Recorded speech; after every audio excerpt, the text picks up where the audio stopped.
Well, here we are with another fantastic episode of Car Show Television. We are right now at the 40th annual Turkey Run at Daytona International Speedway. What an amazing time, right, Andrew? Oh, it is great. They've got, I think, over 4,000 cars here this year. I mean, cars literally all over the place. I think they're telling me that this is actually the world's largest car and swap meet in the world. I mean, it's incredible. Lots of really cool cars. We're really looking forward to going out there and talking to a lot of owners. So stay tuned. It's coming at you right now.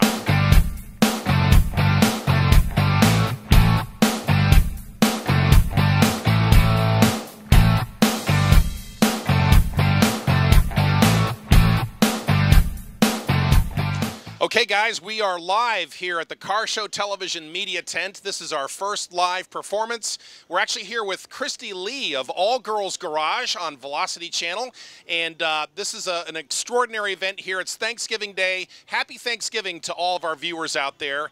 And tell us a little bit more, Christy, about the show and what's coming up. You got your third season coming up, right? Yeah, we just finished filming season 2. Our last episode was filmed at SEMA, actually, which was only a few weeks ago out in Las Vegas. And then we start filming again for season 3, and that is in January. And I think the first episode is going to air sometime in March, but don't hold me to that. I know. It's, television is always things up in the air. We can certainly attest to that. Andrew, any comments from you?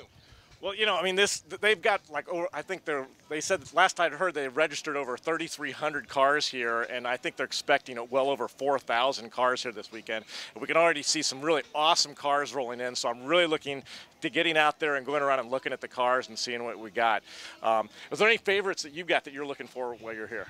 You know, I don't know, just to see some really cool classic cars, some custom cars, and just meet and greet lots of nice people. Yep. You know, for all of you that may not be familiar with this show, the Turkey Run, this is the 40th anniversary. This used to be billed as the largest car show in the Southeast. They're now billing it as potentially the largest car show in America. So if you're in Florida, if you've never been to this before, this is really something you need to put on your bucket list. It's the Daytona Turkey Run. We got celebrities all over the place, including Christy here. Christy, tell us a little bit more about the breaking down the barriers. I mean, girls aren't supposed to be in garages, and yet the premise of your whole show challenges all that in a pretty compelling way, doesn't it? I know, it's crazy, right? Women not in the kitchen and cooking, right? That's the stereotype. There's definitely... I didn't say that, you did. There's definitely a lot of barriers to break down as a female in a male-dominated industry, and especially working in a garage. But we try to have a lot of fun with it, and I think we have 3 very intelligent and empowered women on the show, and hopefully the viewers can pick up on that and see that, you know, we know what we're talking about, we love what we're doing, and that translates to the fans at home. Yeah, absolutely. It's a great show to watch, and Jesse's on the show. Who else is on the show? There's 3 of us on the cast, myself, Jessie Combs, and Bogey, and she actually owns her own automotive shop in Phoenix as well. And speaking of locations, you're from right around the corner here in Deland, aren't you? I am, born and raised right here in sunny Daytona Beach, Deland area, and I've been in and around the Turkey Run for many, many years, but I've never actually been in the Speedway for the show, so I'm pretty excited about this, and it's really nice to be back home. It's great to be here Thanksgiving Day with family and friends, and of course some great fans out here in Daytona trying to celebrate.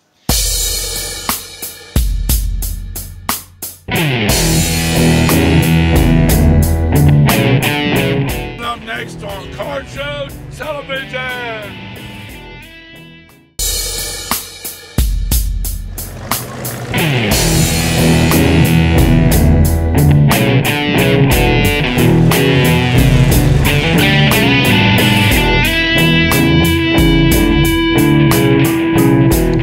Hey guys, this is Alex here, Car Show Television. I'm with Gumps Parker.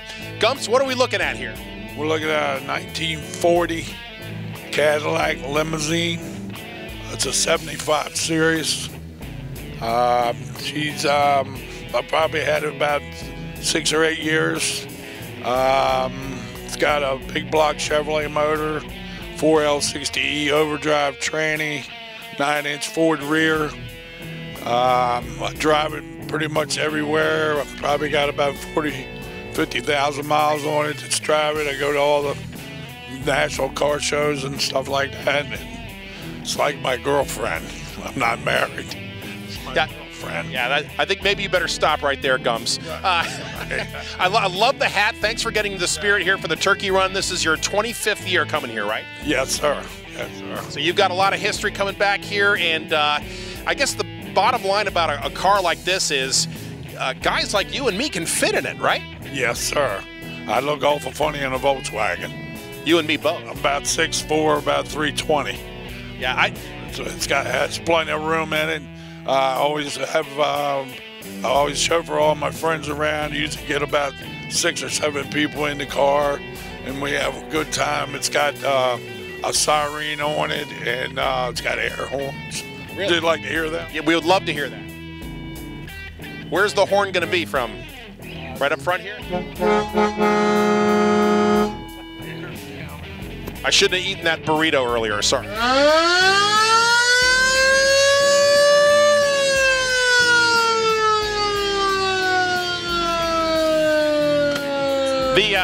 The siren is just in case you don't get enough attention with the car, right? Exactly. You know, every time I pull up into a show, I always blow the air horns and the siren so everybody gets a good look.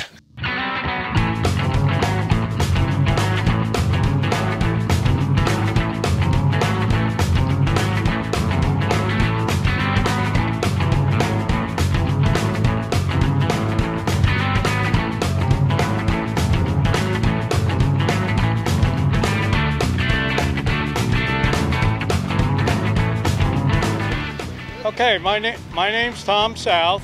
I own the 75 Bricklin. It has a big block Chevy, bow tie block, 871 blower with 2 4s. I actually bought it this way. Of course, I worked on the previous owner for 2 years to buy it. It just caught my eye, and I love stuff coming out of the hood. I mean, and it really turned me on. So I drive it all over now, and I enjoy it, and it certainly makes you sit up and pay attention when you're driving it. It's dynoed at 835 horse at the back wheels. Well, they think it's a DeLorean, Back to the Future, but it's not. DeLorean didn't come out to 6 years after these. And actually, Bricklin wanted to be a car builder, and he went to Canada, and he hired a designer, and the designer came back with these prints, and he changed them and threw them away. And 3 years they built this, 74, 5, and 6. Then he went bankrupt. 6 years later, DeLorean found them prints and built the DeLorean, of course, out of stainless. So that's a little history on that. And other than that, it's just mean, and I love it, and I enjoy it. It makes me feel tough. You know, it's just a tough car, and it's awesome.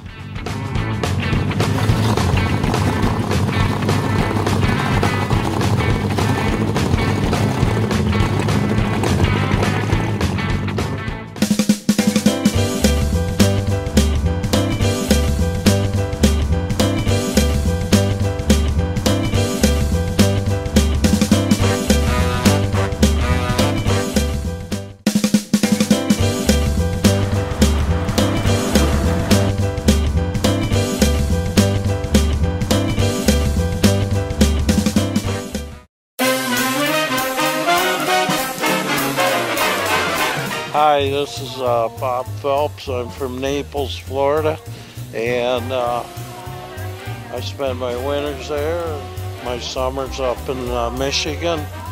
Well, it drives real smooth. We drove it from Naples up here. This is actually the second time I brought it up, but the original time I had a big block Chevy ramjet engine in it with a 4-speed. And that's a few years back when I did that. So it's had 2 big round trips here. Plus, we drove it on the Hot Rod Power Tour a few years back. Interior's been all redone. It has the original so-called jukebox speedometer. So I've got over 8,000 miles on the car right now. this is a 48 Cadillac. I bought a 49 that looks real similar, and I was going to do 2 of them, but after I did this one, why, I decided not to do the other one. I mainly do Chevrolets, all with LS engine conversions. Well, I started out doing airplanes many years ago, and I'd buy them out of bankruptcy and ferry them into Detroit, and then we'd disassemble them, overhaul them, and test fly them, and then get them painted. And I went from to drag racing for a few years, and I won the U.S. Nationals in 2001 with my 63 Vet and AA altered, supercharged.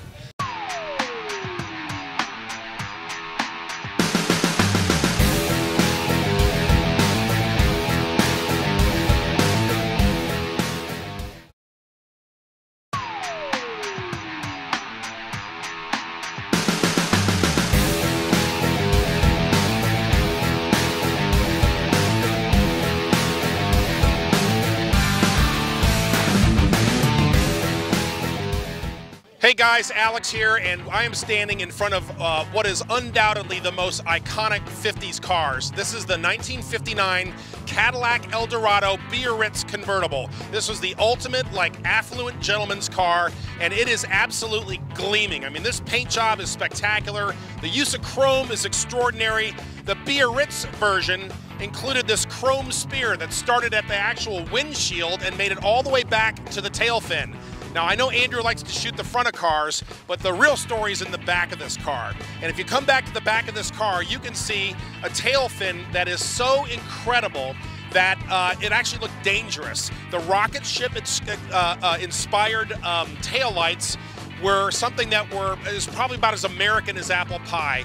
And the chief of design of General Motors was Harley J. Earl. And you could almost, if you look up Harley Earl in the dictionary, you pretty much see the picture of this tail fin.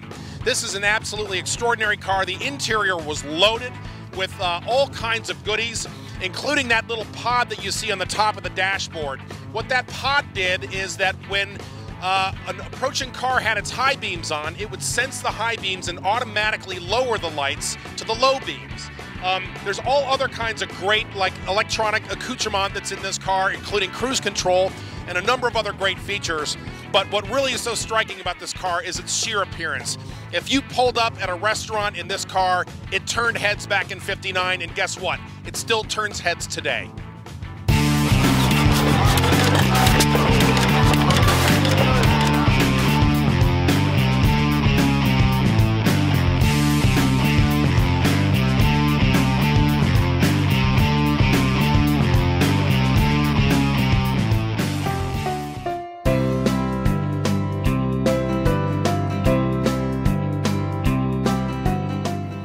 My name is Scott Drury. Are we going? Yeah, we're going. From Deland, Florida.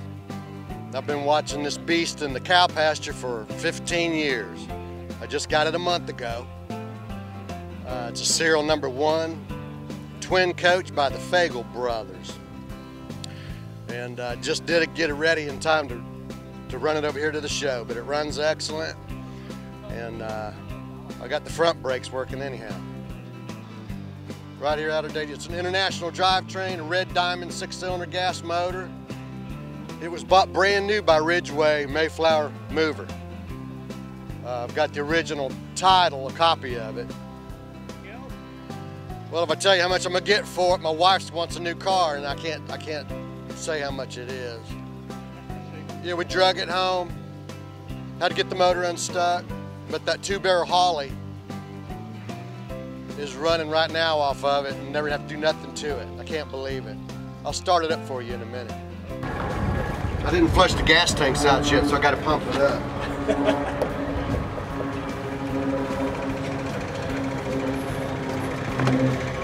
It might not start.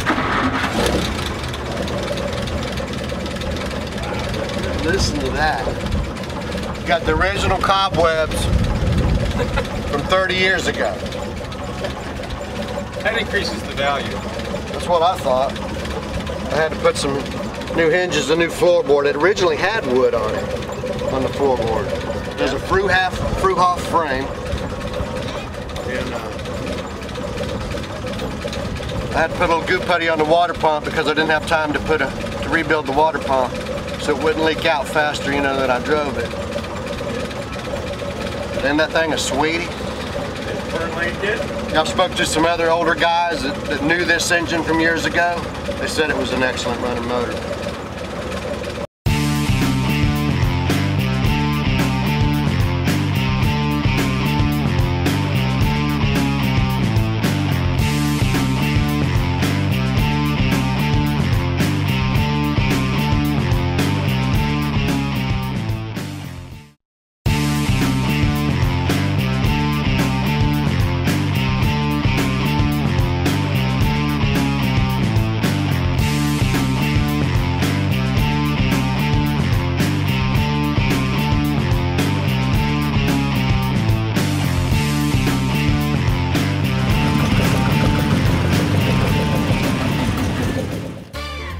Folks, we're here with Richard Jack. He's all the way from Albany, New York, and he's got this absolutely stunning 1934 Packard Victoria coupe. Thanks for being with us, Richard, and tell us what we're looking at here. Well, we're looking at a 34 Packard coupe with modern running gear. Body has never been changed. That's all standard looking.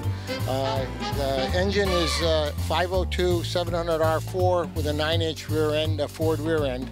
Has wheeled wood brakes all the way around, disc brakes, rack and pinion steering, air conditioning. It's got everything a new car's got, you know. Right. In other words, what I should have said was it's a 1934 Packard Victoria coupe with a big surprise under the hood. It gets up and goes, doesn't it? Gets up and goes, yes, yeah. It does, yeah. And I see you've got like some structural things like the crossbarred strut in the front for the radiator? Yes, that's the strength of the front end. We took the radiator out, which was the structure of the front end. Now that the crossbars take the place of that radiator shell, or the interior.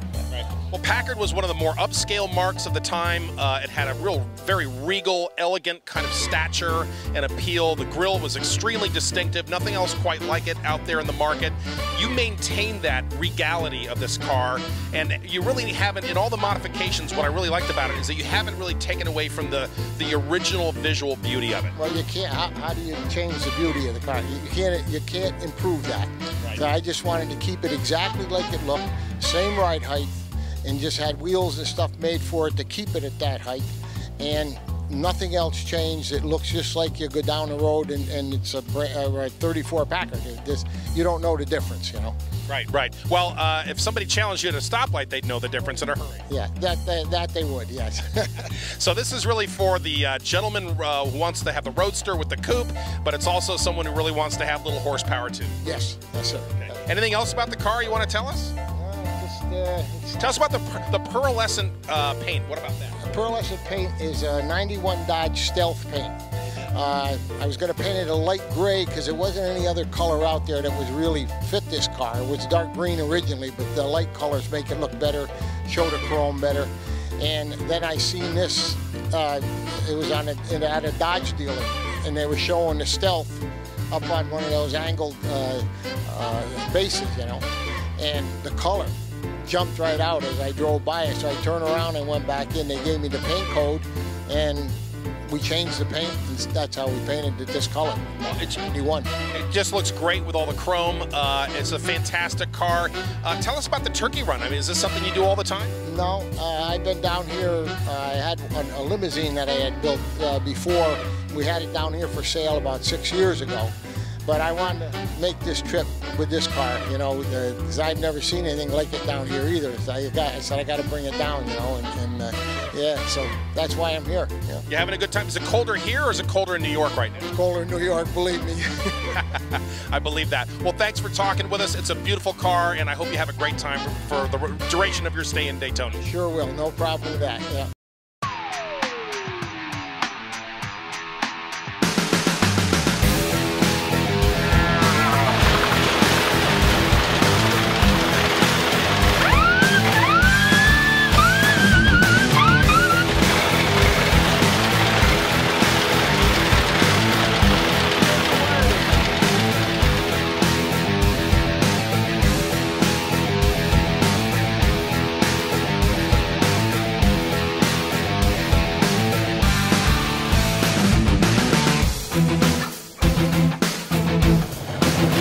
Bye.